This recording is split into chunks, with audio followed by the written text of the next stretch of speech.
ఇంకొక విషయం చెప్పి నేను ముగిస్తాను. కొన్ని సంఘాలలో ఏంటంటే ఎంటర్టైన్ చేసేటటువంటి విషయాలు కదా, చాలా చక్కగా సరదాగా వింటూ ఉంటారు కదా.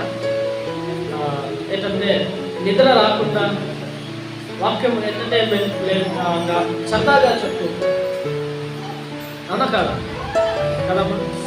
అయితే అలా చెప్పవచ్చు, కానీ అలా చెప్పడం వల్ల ఇక్కడికి వచ్చి సరదాగా సంతోషంగా వెళ్ళవచ్చు, కానీ ఆత్మలో ఏమైపోతారంటే బలహీనమైపోతారు. దేవుడు ఏమని చెప్తుందనంటే ఆత్మలో ఎదగాలని చెప్తుంది, ఎంటర్టైన్మెంట్లో ఎదగమని నో చెప్పట్లేదు. ఏమవుతుందా? సో వాక్యంలో ఉన్న విషయాలే ఎక్కువగా నేర్చుకోవడానికి. ఎంటర్టైన్మెంట్ ఏమో ఫోన్లో కొడితే ఫోన్ అంటే రీల్స్ వస్తాయి ఎంటర్టైన్మెంట్ కావడానికి. చాలా జోక్స్ కొడితే ఇన్స్టాగ్రామ్ ఆన్ చేస్తే మొత్తం ఎంటర్టైన్మెంట్స్.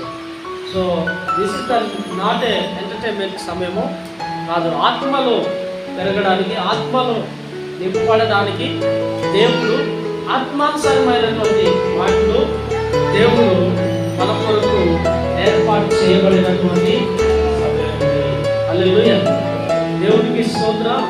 సో కాబట్టి ఎంటర్టైన్మెంట్ చెప్పి సరదాగా నవ్వించి జోకులు చేసి ఇవన్నీ చేయవచ్చు, కానీ ఆత్మలో ఏమైపోతారంటే బలహీనమైపోతారు.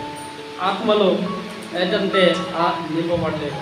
సో కాబట్టి నా ప్రియ దేవుని పిల్లరా, ఎప్పుడు కూడా వాక్య భాగములో ఈ యొక్క సత్యం అనేది కంపల్సరీగా ఉండాలి.